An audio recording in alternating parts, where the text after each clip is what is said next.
This is AJ Wachtel. Welcome to my podcast, Wachtelligence, where I discuss with my guests the past, present, and future of the local and national music scene with a focus on Boston and New England. Today's episode, Cliff Goodwin, serving the song in big stadiums and smaller theaters, is about the iconic life and career of a super six-stringer who started out as a 13-year-old middle school student in Worcester, Massachusetts, playing in his first of many Boston area bands. Then, in 1976, just 7 years after Joe Cocker's historic performance at Woodstock, the legendary balladeer and rocker Cocker picked Goodwin's group American Standard as his own personal touring and recording band. Cliff remained his band leader for Joe Cocker for 12 years. While on the road, he learned it's all about the song. Every note he played or didn't play had to make the song stronger.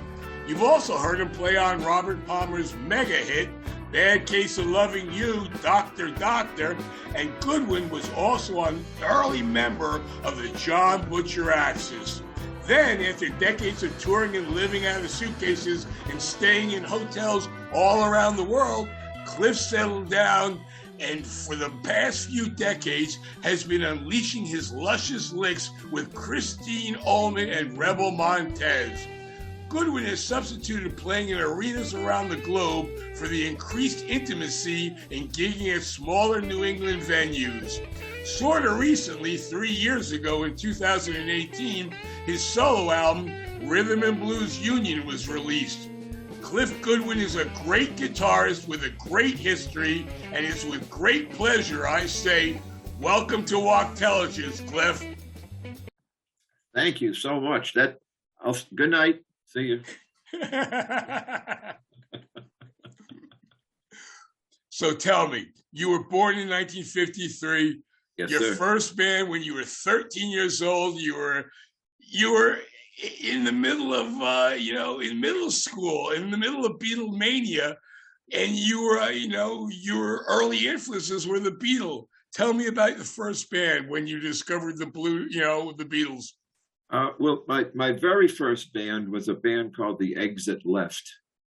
And that was, about seventh grade. 13 years old. Yeah, give or take. And of course, back then, you could get work instantly. All you had to do was get 4 or 5 guys that had a pulse. They would say they're musicians. I remember our first song list was great. There were 30 songs on it. Only 5 of which we knew. The other 25 were our favorite songs.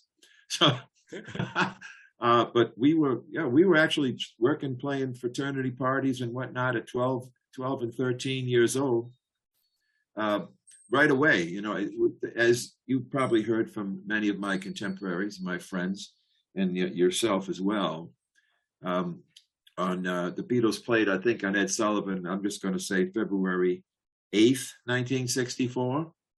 And there's a great statistic that on February 7th, 1964, there were 5,000 bands in America. And on February 9th, 1964, there were 50,000 bands. But that's just half the story, because seeing it on TV, we all said, that's what we want to do. But when you finally actually saw someone play live, saw an early band play live down the street or at a high school dance or whatever, that's when you knew you could do it. Well, you were 13 years old. I mean, where were you playing? You were underage. You couldn't play in bars. No, but we played fraternity parties in Worcester. Back then, Worcester had a dozen colleges, and half of them had mixers, what they used to call mixers. And of course, most of the kids that went to these colleges were under 21. Right. Back then, the drinking age was 21. And don't ask me how they would all work, but again, the novelty of saying you had a band got you the gig. But it's funny. I mean, we're not talking about getting rich. I remember I found in some old papers a contract that I had made out to with a fraternity house. Free beer. No, it wasn't free beer. We were professionals now. But the contract was funny, because it was for $66. Now, the funny story about that is, so what did I start at 70 and he started at 60 and we wound up at 66? I mean, come on. But it was kind of funny to see that, like big time negotiations. But yeah, we were just, it was a passion. It was a calling. It was everything you could imagine. So how'd you discover Clapton, Beck, and Page in the British blues scene? Well, everybody heard the Mayall record, Right. Then there was Cream. I remember Cream played, there was a place called the Psychedelic Supermarket on Commonwealth Ave in Boston, just almost across from BU, just up from Kenmore Square. And Cream played at this Psychedelic Supermarket. I don't remember the year, but that was something. I think the place was a parking garage during the day, and it was actually they staged concerts during the nighttime. But when you saw, I was lucky enough to be able to get into the Tea Party every now and then, but that was maybe a year or so later. But certainly we bought everything that was coming down the pike as far as records go. We used to buy the label. I bought anything on A&M. And it turned out that was, most of those bands were on Island in the UK. But, it was very infectious. That's all I can say. It was very infectious. Those guys were inspirational in many ways. Of course, the Yardbirds were the stomping grounds of our early inspiration. What's in your playing today that people can hear and that you get directly from those British blues people? Well, it's funny. I feel that I'm still searching for that vibe, but it's definitely Yardbirds, the pyrotechnics of Beck, the blues of Clapton, and the vision of Jimmy. If you put those three together, Page, that is, not Hendrix. If you put those three together, you've got pretty much an incendiary thing, and a mountain which you could try to climb. Have you ever met any of those guys? Have you ever met Clapton, Beck, Page, or George Harrison? I met Clapton. Joe Cocker had done a thing called the Ronnie Lane Appeal for Arms in 1983. There was a short tour that they did in this country for Ronnie Lane because he was suffering from a multiple sclerosis. Right, I saw that in Madison Square Garden, that tour. That was just incredible. When I was there that night. AJ. That was just incredible. Do you remember Jimmy came out and he played just by himself? He played He did Good Night, Irene. Yeah. But anyways, after that show, went back to the hotel they were staying at. I think it was the Berkshire place. And I met Clapton. He, as a matter of fact, he said to me, he goes, "Oh, you're Cliff," because Joe kept referring to this guy Cliff, out of habit, I guess, during their rehearsals, and everybody was always wondering who the hell Cliff was. And Eric said, "Oh, you're Cliff." I said, "Yeah, that's me." I said, "I noticed you used our rearrangement of "You Are So Beautiful." We had for the arenas and stuff, we discovered that "You Are So Beautiful" was a little bit too sedate and quiet to really have an impact in the bigger venues. And so what we did was we kind of rock balladed the arrangement up a little bit to have a bit more of an impact with a guitar solo in the middle and more ensemble playing. And I said to Eric, I said, "Well, I'm kind of flattered that you used our arrangement for that." He goes, "Moreover than that, if you notice, I played your solo."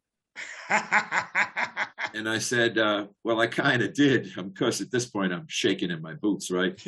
And he said, "Yeah, it was. I heard it, and it was the right thing to do, and I did it." That's good. You know, what I remember about that concert, we were just talking about, is how many bouquets of roses when Clapton got on stage were thrown, and all the roadies kept coming out and taking them off. And I still remember that 40 years later, that they just kept throwing, you know, the roses on stage when Clapton got up and played. I was very impressed that night with how the people just loved Jimmy Page. I mean, they were absolutely nuts about Jimmy Page. When was the last time Jimmy Page or Jeff Beck opened up for anybody? Well, I mean, come on, you know. Yeah, well, yeah. It was a great review, shall we say that? It was a great band, a great review. The stories that Joe had told me were interesting, because these guys are all mega super legend stars, bigger than even legends. Right. And they were just having fun, you know, which was really a rare thing. Well, I remember at the end when they did Layla and they did that for the encore, they all got up together and they put their arms around together with Ronnie Lane too, and they just bowed, and I said, how professional is that? And doesn't that show you more than anything else, you know? Well, I'll tell you one thing. In my experience, AJ, the English guys behaved with much more humanity and humility than a lot of the American rock stars.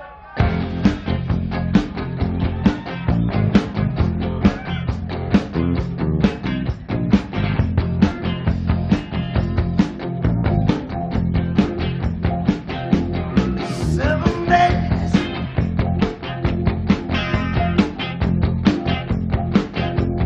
7 more days, she will be coming. I've been waiting at the station for her to arrive. 7 more days, all I got to do is survive.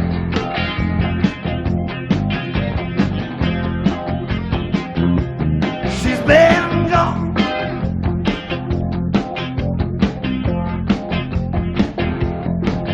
Ever since I was a child, ever since I learned to smile, I still remember her eyes. She's got a smile that outshines the sun in the sky.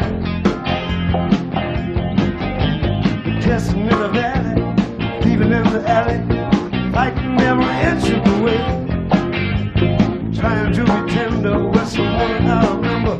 In the night it was always brighter than the day.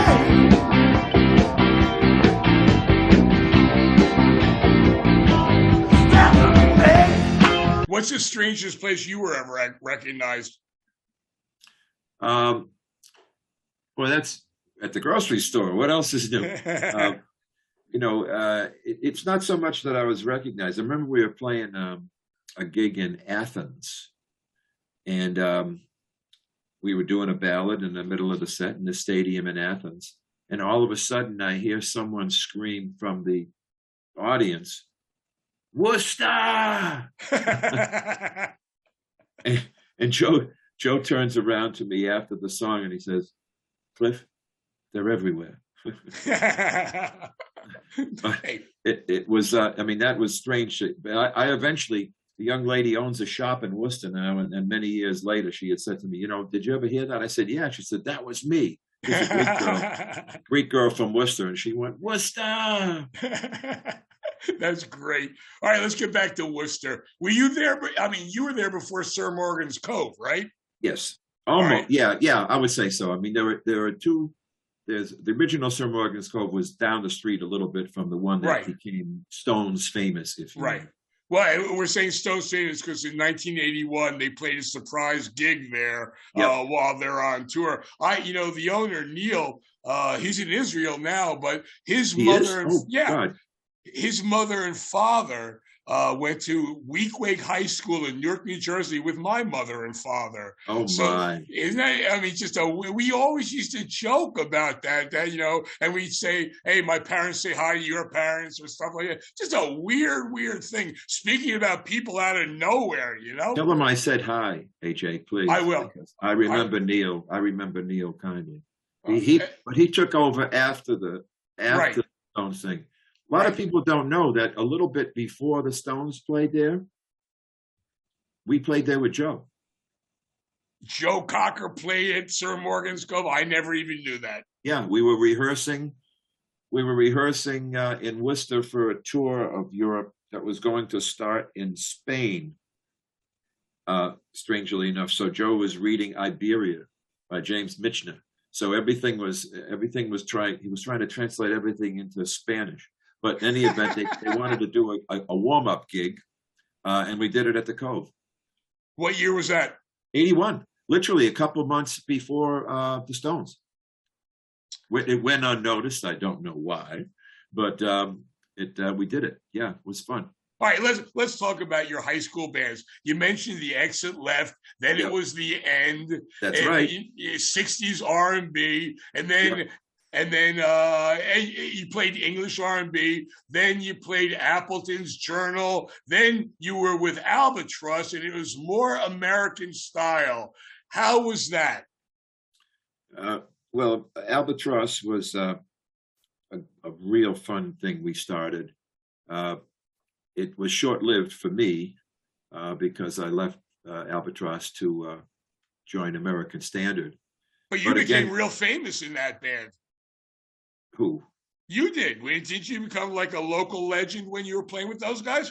Well, come on, AJ. The definition of a local legend is the guy that, okay, I'm going to deviate. I'm going to tell you a quick story that you get a kick out of since we have a couple of minutes and we're talking about local legend. Here, I had just come back from a tour of South America with Joe, and it was this is 1977. And it was absolute mayhem, literally mayhem. It was like the Beatles. Everyone in the band had an armed guard, and that we were secluded in our hotel. We couldn't leave it. It was just nuts. Well, anyways, I came home. I'm feeling pretty high, feeling pretty good. This is fantastic. I'm living at that point on Newton Square, just down the street from where I live now, and I'm walking the dog. And I'm walking the dog, and there's this kid sitting across the street on a stone wall, and I knew him from junior high and high school, and I'm feeling like John Lennon. I'm feeling the tip top. I'm flying high, my ego, if you will. And I'm walking the dog, and the kid says, "Hey, Cliff, how you doing?" I said, "I'm great." And I got a little bit past him, and he said, "Hey, you still got that band?"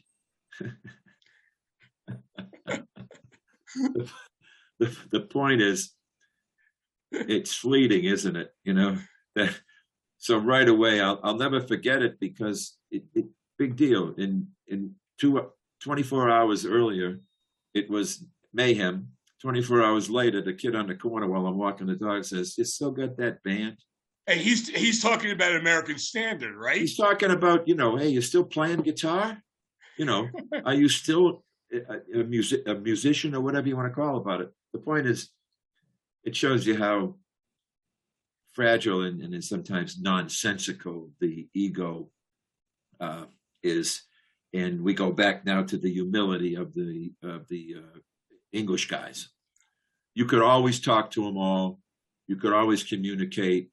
There was a common bond that wasn't based on we're royalty and you're not, which I've always found that enlightening and also exciting and at the same time comforting. Yeah. Let's talk about American Standard. Sax player Derek Dyer was in your band, and you've had a long history with Derek, and Yep. He's an old friend of mine. He was in the Boston music scene for a long time when, after you and him were playing. Tell me about Derek Dyer. Well, he's a great sax player. We found him, American Standard found him in Bermuda. We had done a gig. We got booked to play almost 2 months in Bermuda in 1975, and when his band, because the rules in Bermuda was you had to have a Bermuda band on the same bill as the international band. All right, and we found and met Derek, and through some strange happenstance. He drank the Kool-Aid and we convinced him to come to America to join American Standard. I don't know if he blames me for it or not, Well, you know what he says? He says, Cliff and Kevin Falvey found me in Bermuda in 1975. I joined the American Standard Band, changed my life. Tell Cliff I'm not sure if I owe him or he owes me $5. It must be 10 by now, with interest. And I'm not sure either, but I think it's a draw. Who he played? Didn't he play with Tina Turner? Yeah. When we did a bunch of, we used to go over in the late '80s. We would do a lot of what they call package tours. Yeah, of gigantic stadiums in Europe, and we did a number of them with Tina, Rod Stewart, U2, Huey Lewis, Foreigner. You'd see 60, 70, 80,000, upwards of over 100,000 people at these things. That was really well done, and the people really came out for it and supported it too. Let's talk about Joe Cocker. Joe Cocker picked the American Standard Band to be his touring and recording group. How'd that happen? Okay. The short answer, which isn't short, is our manager, our American Standards manager, had a band that played at Woodstock. They were called Quill, like the writing. From Boston. Yes. Yes.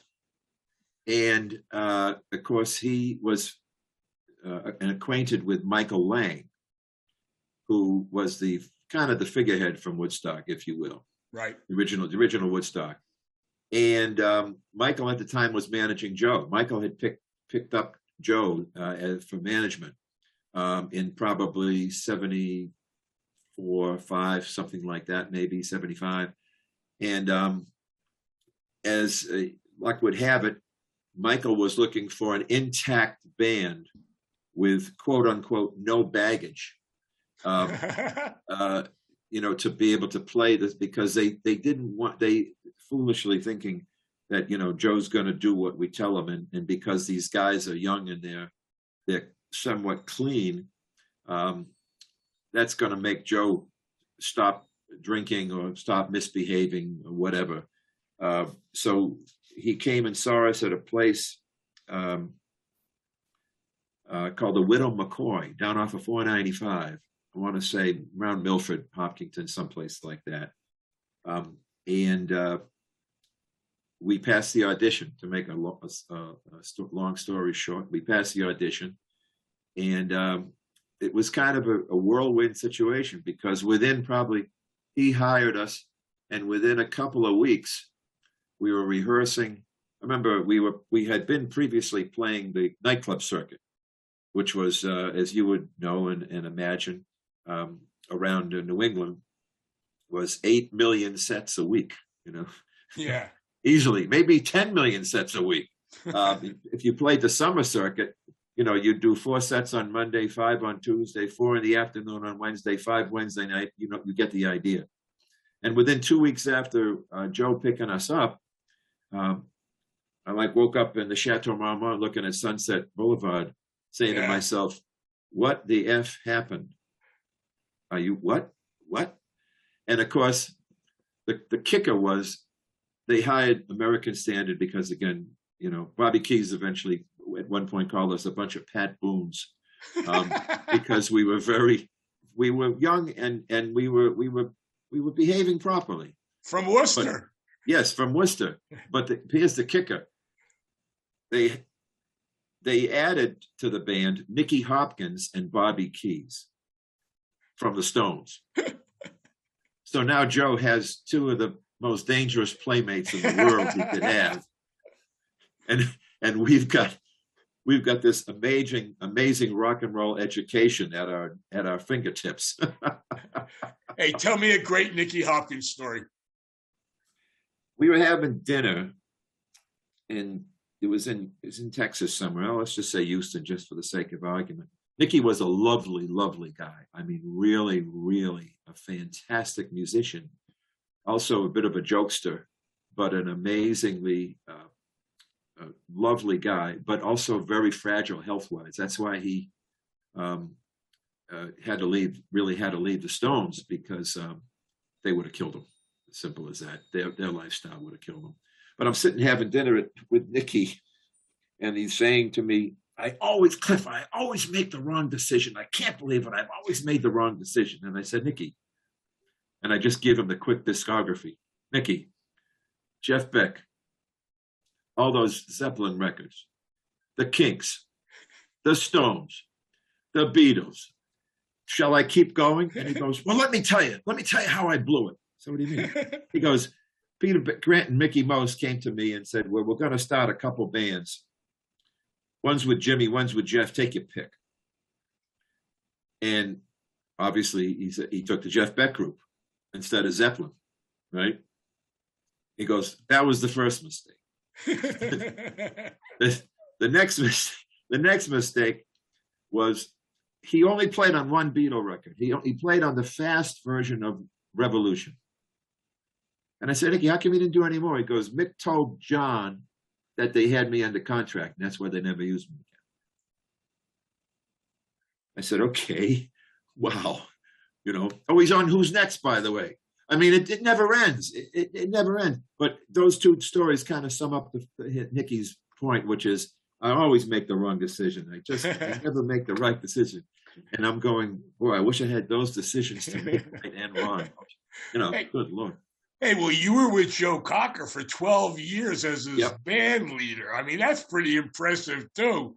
It was an amazing experience. Absolutely. Hey, what was the best thing about that unique position?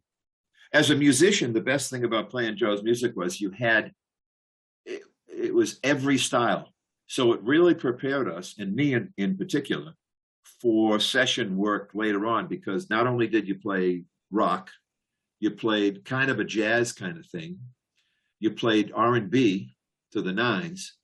And it was an incredible overall education about how to play ensemble music. And as you said in the beginning of this broadcast, to understand that the most important job is to serve the song.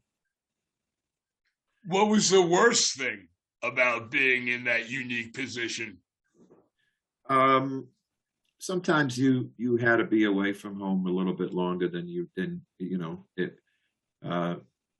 in general, though, in our 20s, totally early 20s to late 20s to early 30s, it was a great, great experience, without a doubt.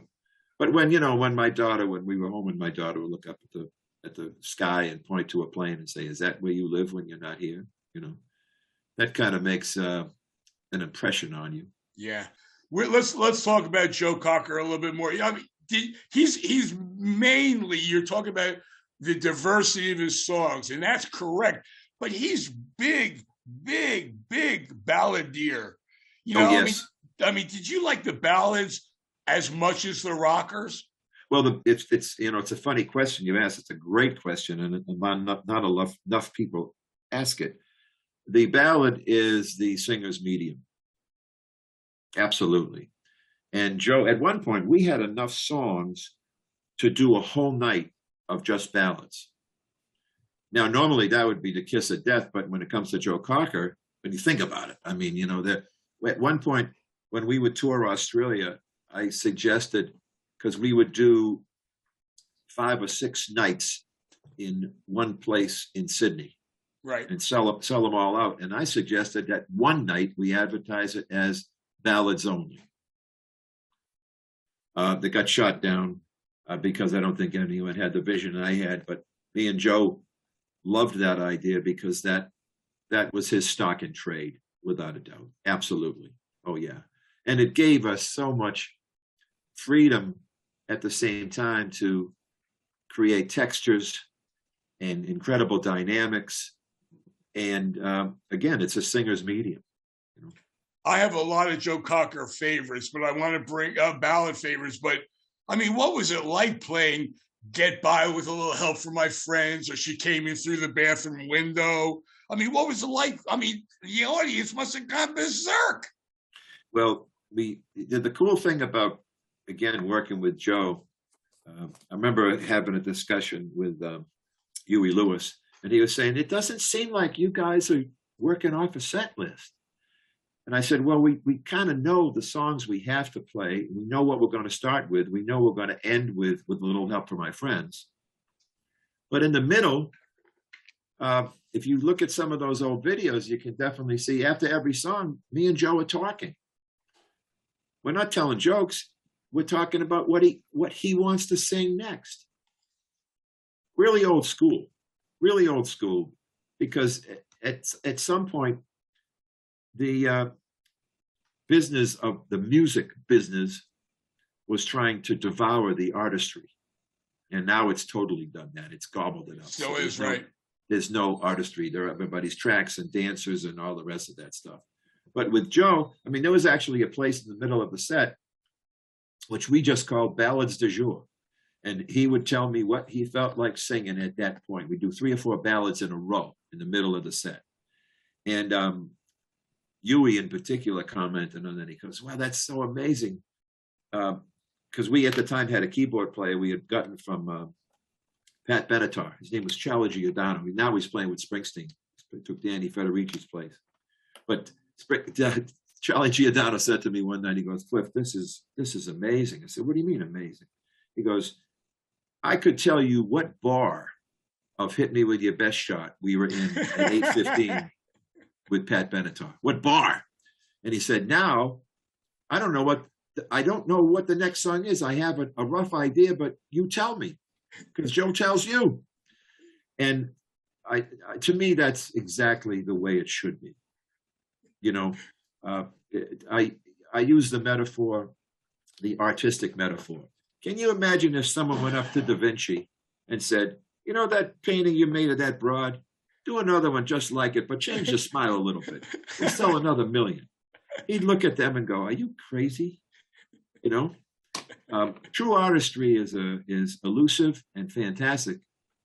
But the trouble is when commerce gets involved, things get a little bit slippery. You know, you once told me that my time with Joe was immeasurable. Most of all, he taught us how to serve the song. It's all about the song. That doctrine has been a foundation of everything I play. Care to explain that? Well, a song needs to be sung. And to be sung, you need a singer. And I've said this many times to a number of people. No one ever had a hit record because the snare drum sounded good. It's the song. It's all in the song. And Joe could pick them. One of my famous stories that I tell about Up Where We Belong is Joe used to call me in the middle of the night. The phone would ring like 2:30 in the morning. So he goes, it's Joe, answer the phone. Yeah. And I'd say, hello. And Joe would go, Cliff, I want to talk to you about something, right? And this particular conversation had to do with Up Where We Belong. And it was before we cut it. And he said, what do you think about that song? And I said, just to prove to you, I know how to pick them. I said, I wouldn't do it. He said, what do you mean? I said, Joe, you're just trying to give you another song with a piano introduction. And it's you know, it goes along. And now, you know, and he says, I don't know. I think there's something there. And of course, Up Where We Belong not only was a #1 song, but it won a Grammy and an Oscar. So it just shows you that, to be perfectly honest, I cannot pick them. Joe can, though. Joe could. He picked, you know, one of his favorite composers was Jimmy Webb. And, but again, you know, these are, the songwriters were clamoring to get material to Joe because he interpreted things so well and so in such a memorable way. Joe was unique in the fact that he did not write these songs. So, you know, he was a true interpreter, not unlike Sinatra in a way. You know, Sinatra was, you know, no, there's no comparison, you know, but he was an incredible singer. He didn't have, you know, musically, he didn't have a great range. You know, you some singers that go from to, you know, and they can really blow your mind. Joe didn't have a great range, but we thought about it one day. We sat down. Joe did a song in every key, at least one song in every key. Every key. That's wild. All 12 of them. Wild. I mean, he had his favorite keys, but at least one or two songs in every key. So think about that. Really? When you think about how to sing a song and how to get the most of it out of it, he understood there were light keys and dark keys. There was a key that the song really flourished in, and in other ones, it wasn't so much. Like Up Where We Belong was in D, but You Are So Beautiful was in A flat. That's quite a difference right there. Yeah. What did Joe think about all the Saturday Night Live gigs about him, you know, moving the arms, jumping around like a maniac? Did he think that took away from anything? Well, the moving of the arms. Laugh? If you really take a minute sometime later and look at a video of Joe, and not Woodstock so much because that was very kind of manic, but when he was moving his arms, you see him push down, like pushed his hands down and back, and that was him trying to project, literally physically trying to project his voice forward. As far as Saturday Night Live goes, the thing that Belushi did, Joe didn't know it was going to happen. I think Joe handled it like a true gentleman. Most people would have walked off the stage and been pissed off. Joe just looked over at John and kept singing. Joe was unflappable that way. When we eventually did Saturday Night Live again, back in the early 80s, something was 83, was the same thing. We did Up Where We Belong, and then the second song, we did a tune called 7 Days, which is a Bob Dylan tune. And the show went long. And the stage manager was standing right in front of me and Joe, basically looking at us going, you're off air. We're off air. We're done. Stop. And I looked at the guy and I said, I'll stop when he does. And the guy just turned around and walked away. He realized he couldn't cut through that, you know. So it was, he was unflappable. And even when Joe was hurting vocally from one reason or another, never missed a show.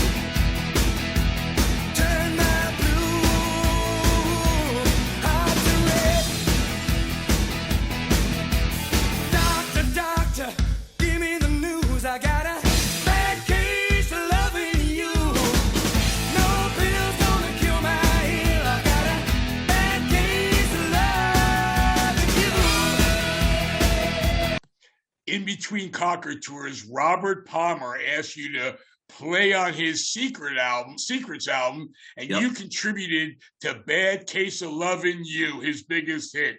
What do you play on it? I contributed. I'll tell you the story there. We were down that was done in Compass Point in Nassau, in the Bahamas. And we were making the second American Standard album for Island Records, which never actually came out. But that's a shame, but it should have. Will it ever? I seriously doubt it.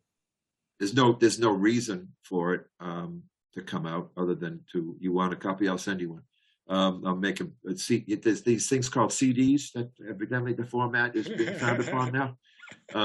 I'll burn you a CD of it, you know. But eventually the record was made and never came out. But one morning I was sleeping and this guy comes into my room and he starts shaking me and he's saying, Robert. Well, I found out later that this was, he woke me up and says, you know, he made the point that Robert wanted me to come and play on the Secrets album, the album that Robert was making up at the studio. I found out this guy's name was Dave Harper. He was originally Traffic's road manager. So he's a real Cockney, you know, tough guy, but a lovely guy.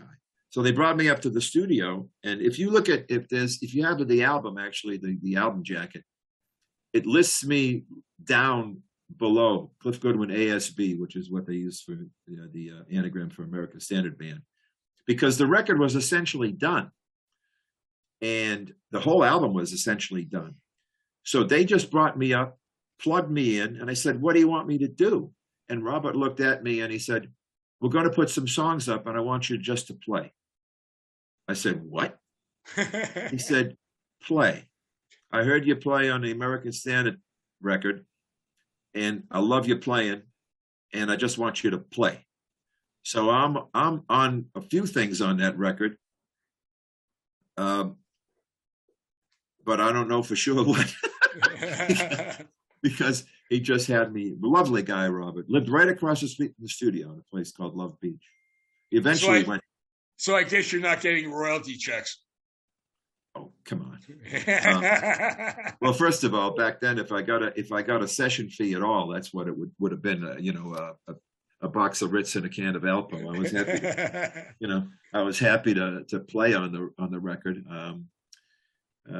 Absolutely. And Robert was a good friend, almost right up until his end. But yeah, so that's the story about Secrets. It was already done, and they just plugged me in and said, "Play." You've toured all over the world. Getting back to something that we were talking about before, the difference between European audiences and American audiences. What's the difference between playing in front of a European crowd and a Boston, Massachusetts crowd? Well, if they like you, they like you. But overseas, if they like you, they love you, and they'll take it. They'll go through more, shall we say, grief? I don't want to say grief, but they'll go through more of an ordeal to go to a show overseas. Especially now in America, Taylor Swift notwithstanding. What her fans are going through is horrible. She can't do a thing about it. But overseas, these people would, I don't know, I want to say suffer for their art, to enjoy their art. I remember playing festivals in Northern Europe in April, and I swore I saw snow in the spotlights, So that's for sure. They would really go through it to support you. Let's get back to local level. Boston. You started trading licks with Jon Butcher, and were an early member of the Jon Butcher Axis. Absolutely. How did you and Jon's paths cross? Well, American Standard's manager was also at that point Jon's manager, and they wanted a fourth piece, to do what I do, which is basically hold it down behind the guy, and playing with Jon was just exciting. Every night it was incredibly exciting. The band was Jon and Derek Blevins on drums, Chris Martin on bass, and me. And it was just fundamentally fantastic. Why'd you leave? Well, at the same time, I was with Joe. So I would leave to go on the road for a month or 5 weeks, and they wouldn't play. Jon would just write songs. And then one time, Jon said to me, he goes, "Cliff, we just have to we got to keep going as a trio, because we need to play. We need to make the rent money, because I'd be gone." And I said, "Of course, I understand totally." And I got back from the road, and I'm with Jon, and he goes, "Well, I got good news and bad news." I said, "Well, what's the bad news?" He said, "Well, we're going to probably keep on as a trio." because we're kind of having fun with it. And, you know, you've got the Joe Cocker gig and so on and so forth. And I said, fine, that's okay. I'm disappointed. What's the good news? He said, we just got signed. No, that because you remember their first 2 records were on Polygram. I think Pat Moran reproduced at least one of them, maybe both. I just spoke to John, and he told me, he goes, Cliff Goodwin is a player's player. That's about the highest accolade there is in the kinds of circles I move in. There's lots of musicians, stylists, trialists, and so many guitarists on the field that it'd be hard not to trip over one. And then there's that small circle of serious musicians, players who shine anytime, anywhere, on any stage, in any recording studio. The tools they bring with them are a depth of experience, situational awareness, and consistency that sets them apart, even among their colleagues. My brother Cliff Goodwin is a player, a player's player. I'm proud to have worked with him for so many years and to call him my friend. You know, John's playing with Sal Baglio from the Stompers and Alan Estes now in Butcher Baglio and Estes. Yeah. What do you think? You know, tell me what you think about what he said about you. I'm utterly and totally flattered, but I feel the same way about him. I love him. I'll play with him anytime, anywhere. When he calls, when the schedules work out, the answer is not where, how, what. The answer is yes. And that's all I got to say about that. I you know, some of my favorite experiences, really, you know, run and gun playing was with John. Absolutely. Chris Martin has something to say too.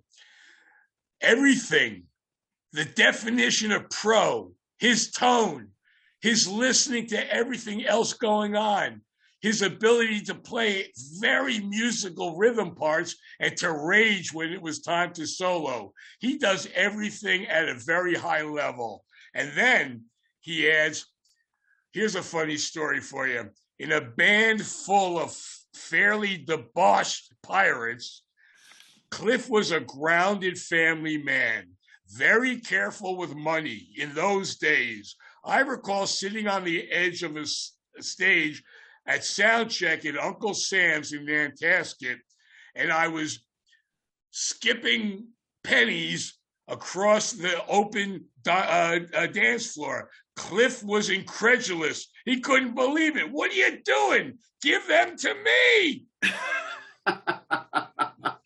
I don't specifically remember that story, but figuratively it was probably true. You know, and that doesn't mean that Chris was wasteful. I think he might have been frustrated at that point, because I remember that gig. We were warming up for Rick Derringer, and Rick Derringer, their people said, you can't move anything. You can't move any monitors. You can't move them to make it work for you. And I looked at the road manager and I said, okay, take them away. Mark them with tape and take them off the stage. And the guy said, you can't do that. He said, you can't play like that. I said, watch us. And John, that night was unbelievable, because we knew what we were doing. You know, monitors, Joe used to say about monitors, he says, I'm not really interested in monitors too much. He says, they give you a false sense of security. And that night in particular, John was killer. The band blew the doors off the place. And I think it was exceptional on all counts. Yeah. At Uncle this Sam's point, used to be the surf down in Nantasket. Right. At this point, you got tired of life on the road and raising a family on the West Coast and playing in the East Coast. So you moved back home. Yeah. Well, and actually, I never left Worcester. Right. But that doesn't mean I wasn't gone a lot. Right. You know, so that's and you're getting older. The kids are growing. The families, you know what I mean. So at some point, 12 a dozen years is enough. Well, nowadays you play in smaller venues all over New England with Christine Ullman and Rebel Montez. How did you and Christine? Christine is the the front person for Saturday Night Live studio band. When you go to see the show, she's the person that entertains you with her band. She's very talented. She's got a great band. And how did you guys get connected? Oh, I was playing with the Shabu All Stars with David Lefty Foster, and he needed a female vocalist for a gig, and somehow we found Christine, and then shortly thereafter she asked me to play a gig with her, and it was funny because I had said thinking it's all going to be R&B chestnuts, and it was a full night of original material. And so I had a lot of work to do, but I did it. And then after that, she said, well, you want to do another? I said, well, I've already done all the work now. I've got all my charts and all my cheat notes. So why not? And that was a long time ago, 2000. Well, that's how I met you. I met you at one of Rebel Montez's gigs, I think at the Regent Theater in Arlington. Oh, yeah. It was a holiday show. That was actually wasn't Rebel Montez, but that was a holiday show. It was Mitch Shakur and Marty Richards. Marty Richards, right? Yep. Yeah. Just a kill.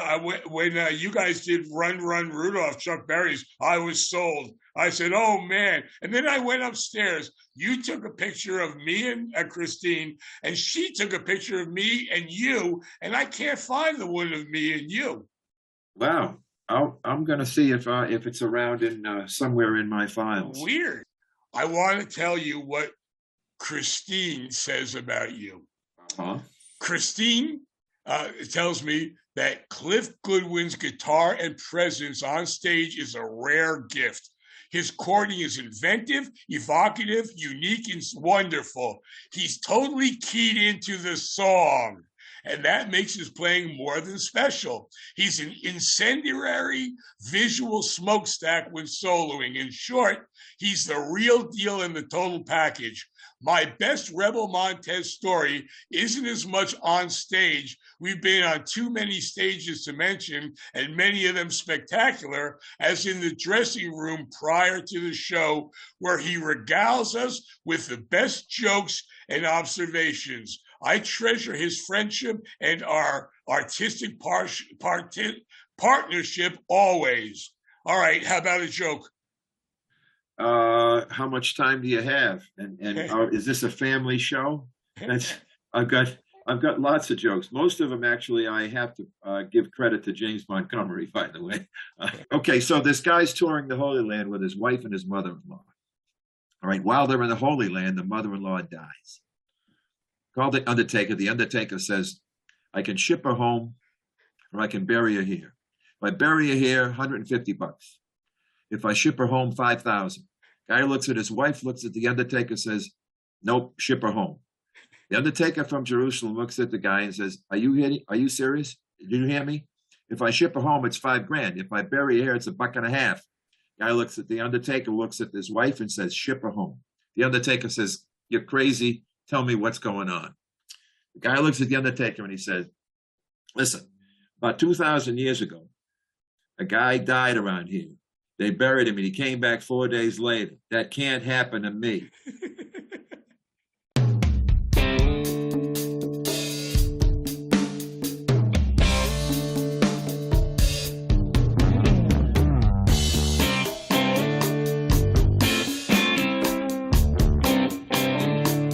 Well, I've been mistreated, been lied to and cheated, misused and abused like something that you throw away. First you filled me with thunder, then you let me go under. Now you can run, you can hide, you just can't get away. 'Cause you're under suspicion of leaving the scene of a broken heart. Are you still playing with Derek Dyer in the Silverbacks? Yes. That's a fun band. That's a couple guys from Albatross, Mike Lynch and Jimmy Perry. and me and Derek and a couple other guys.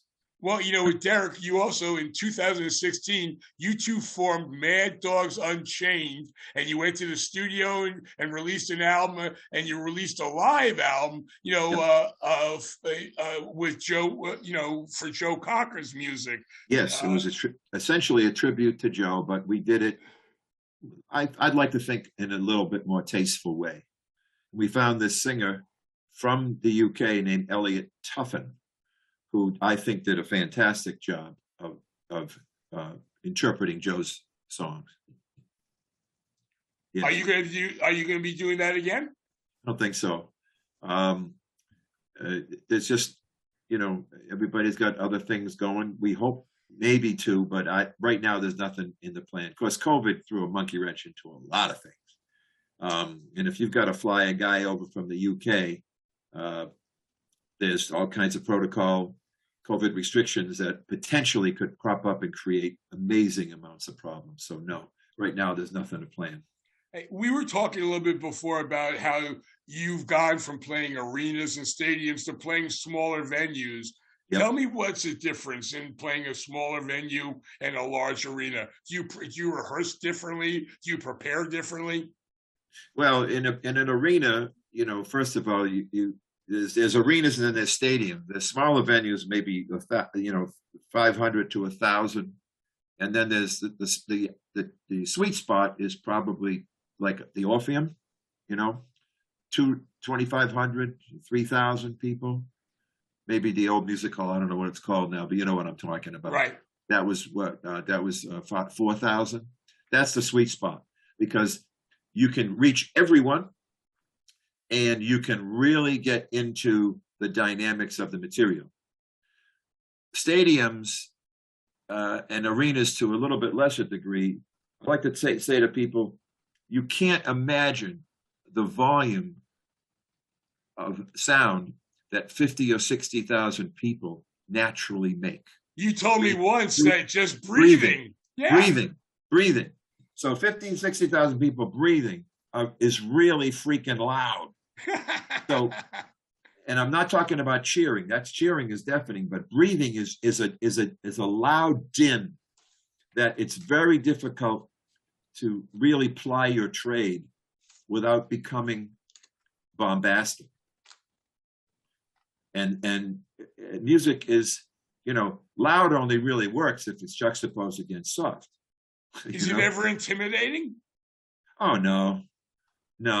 I mean, no, not at all. You look at the sea of people and they're on your side. We're all in it together. It's not intimidating. No.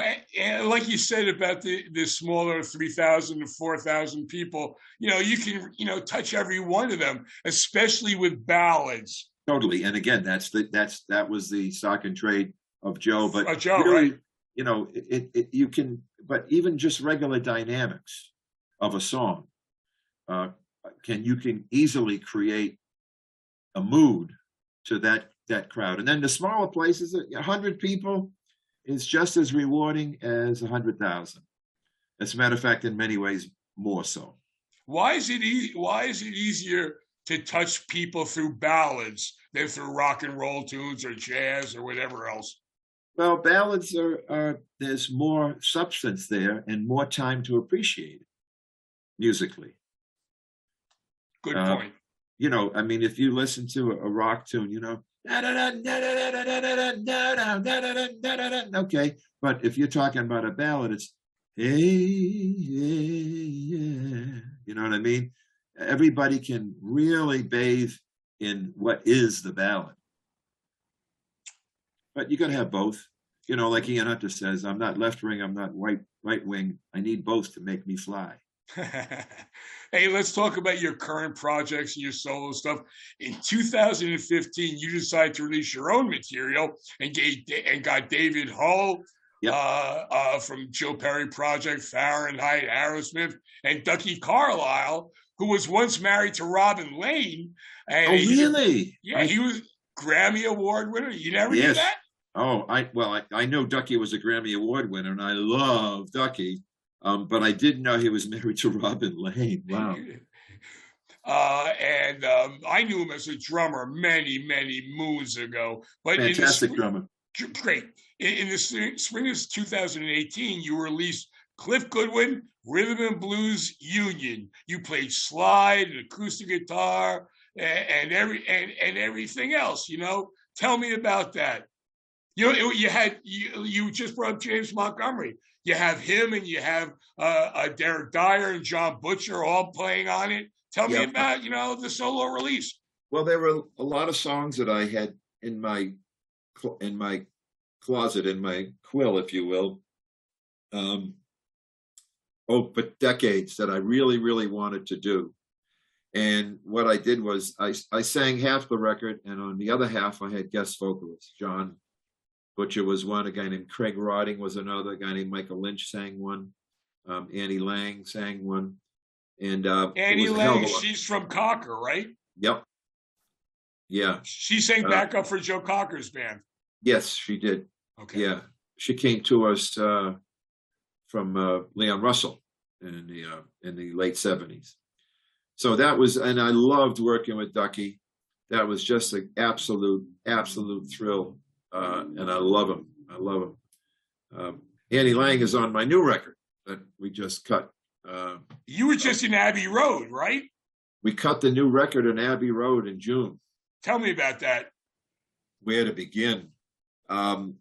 First of all, the cool thing about Abbey Road is it's a very high-functioning studio, as you would imagine, but there are many high-functioning studios in the world. Abbey Road is also a shrine. So you can never get away from the ghost of Lennon's past, you know what I mean? Yeah. He's always on your shoulder. And we did the record in Studio 2. I don't know if you noticed, remember years ago, there were Beatle shots of this long stairway up to the control room, way up in the top of the studio. That's still there. They haven't changed the studio one bit. They don't get rid of anything. There's a corridor that Sue Ann took a bunch of pictures of. There's a corridor which holds all the hulks of all the old machines that were used. You can actually take a picture of the machine that they did Sgt. Pepper on. That's pretty wild. So yeah, Abbey, and Mitch played a couple of songs on piano, and he used the Mrs. Mills piano, the same one that McCartney did Lady Madonna on, and Martha My Dear, and all the. It's an amazing piece of history. Was an amazing experience, and at the same time, one of the best studios in the world that probably the best studio in the world I've ever recorded in. What's the new release? What's it going to be called, and when's it going to be out? It's going to be out probably late spring. It's going to be Cliff Goodwin, Rhythm and Blues Union. And as far as the title goes, I'm not quite sure yet. But it will be called something to be separated from the first one, But the name that's really soon. That's really soon because this is New Year's Eve time already. Do you have any gigs coming up? In January. 6 months. They say it's 6 months now to get order and get delivery of vinyl. We're going to do some vinyl. Although the format, I still don't understand it. It's almost like the musical community said, we don't like Federal Express anymore. We're going back to the Pony Express. As far as I'm concerned, the CD is the best format ever. Indestructible. You can take it with you. Totally portable.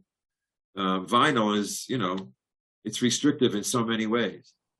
But, there's a whole different theory about all that. Do you have any gigs coming up in January or February that people should come and see? There is one with the All-Stars, with all the band, all the members that we just pretty much talked about, Mitch and Marty and Wolf and David Lefty Foster at the Wolf Den on January 20th. Where? At the Wolf Den at Mohegan Sun. Okay. Yeah. And do you have a web address so people can check out what you're up to and what's going on and hear your music and buy your music? I don't really have a website at this point. I can give you my email and people can write me and say, we've been listening to you for years. How come you're not as good as you used to be? What's your website? The email is Cliff Goodwin, Cliff Goodwin 6, the number, Cliff Goodwin 6 at gmail.com. Can you play me a song right now? How about playing an instrumental slide guitar song for me on acoustic? Just a minute or two of it so people can hear what a fabulous guitarist you really are, Cliff.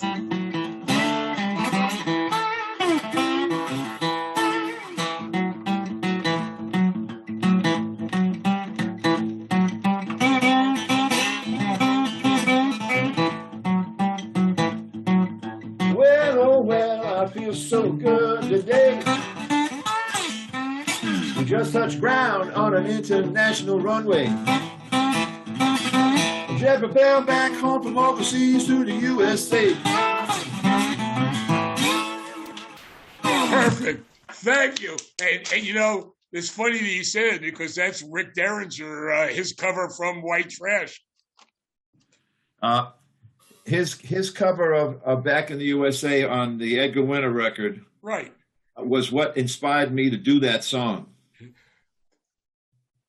It's unbelievable. Rick Derringer is fantastic. What kind of equipment do you use today? Your guitar, what was the acoustic? What do you play on electric, amps, strings, everything? Effects, pedals? Again, it depends because I'm playing with a number of people. If I'm playing with the Silverbacks, I'll use like a Fender Vibrolux. If I'm playing with James Montgomery, maybe a Deluxe. With the Silverbacks, a different Fender amp and like an old Bassman. The guitar is usually the same. It's a Tele, and I've been playing Yamaha for years, an SG 2000, which has really been a great guitar for me. I mean, years ago, the only guitar I was playing was the 335. Right. But there's an interesting story if you want to hear that. About That's Gibson, folks. Huh? That's a Gibson guitar, folks. Yeah, it's a Gibson 335. I sold it in 1983 or 84 because Yamaha decided to sponsor me and they were giving me guitars. So I figured I'll never play the 335 again. So I sold it. In 2012, this guy came up to me at a gig and he said, "I think I've got your old guitar." And I said, "What?" He goes, "Yeah, it's a 335. I said, "Really?" And I said, "What color?" He said, "Red." I said, "Okay." He said, I think it's your old guitar. At least I think it's your case. So I said, "Can I come over to your house tomorrow? I want to see it." So I went over to his house and he comes out with this hard shell case and starts peeling off stickers. And below the stickers, it says American Standard Band, Joe Cocker Band. I opened the case and there it is, my 71 335 that I, by the way, did play in the Axis with Jon. He always used to think of me as a 335 player, but that's another discussion. And there it is. Him being a Stratocaster player. He's more than a Stratocaster player. He's a Stratocaster magician, but that's another story. So I said, I got to buy this guitar back from you guy. And the guy was very nice. And I said, "What do you got into it?" He said, "I got about $1,800 into it." At that point, I knew the guitar was worth more than twice that. But I said, "Okay, I'll buy it. I'll buy it back from you." At the time, we were doing the show, the Community Auditions show, the TV show that was experiencing a revitalization. And Gibson had given me a brand new 335,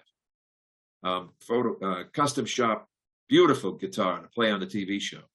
The only problem was it looked like $1 million, but sounded like 10 cents. And I wanted to honor Gibson for doing that for me, but I couldn't play the guitar. It was almost unplayable. It was as beautiful as could be, but it was unplayable.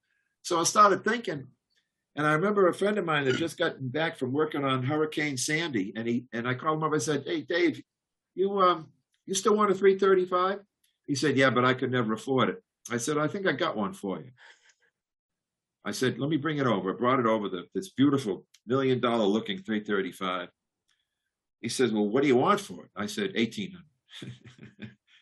So I took the $1,800 from this guy, gave the $1,800 to the guy that had my old 335. And now I'm still playing a Gibson 335 on a TV show, but it's great and it's old and it's mine. So it was a great thing. I honored Gibson, and I got my guitar back. And this guy, that friend of mine, got his 335 for $1,800 instead of $5,000. Everybody was happy. So it worked out like a dream. Cliff, I'm going to ask you the last question, the final question I ask all my guests on my podcast, Wachtelligence. What was the first concert you ever attended? Well, there's one I can remember. There was a place in Worcester called the Comic Strip. And I think it was either B.J. Thomas or John Fred and the Playboys. You remember Lucy in Disguise? Do-do-do. It was either that or it was the Stones at the Worcester Auditorium. However, the story with that was I never really saw the show, because here's what happened. I lived a walking distance, probably about 250 yards from the Worcester Auditorium. I came up to the side door with my father's empty clarinet case. And one of the ushers said to me, came to the door, and he said, at that time, the ushers looked like those guys from the Muppets. You know what I mean? They were old and but they'd been there for years. They knew what they were doing. And the guy looked at me and he said, musician?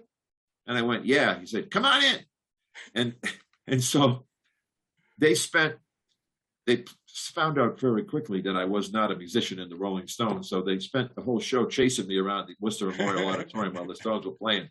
So I think I saw the show, but I don't remember much about it because I was trying to not get arrested. That's great. With my father's empty clarinet case. Cliff, thank you so much for taking the time to tell me all these great stories. Just fabulous having you on. You're a this great was a guy. Thrill. Really was a thrill. Fantastic. Couldn't be any better. Thanks so much for listening to this episode of Wachtelligence. You can connect with me on Facebook at Wachtelligence. Thanks to my producers, my son Harrison and David Schwartz, and Harvey Brooks for my theme song. Don't forget to subscribe. I don't care what you think of me. Don't need no jailer to set me free. Don't want strangers filling up my cup. Don't need no advisor to show me down from up.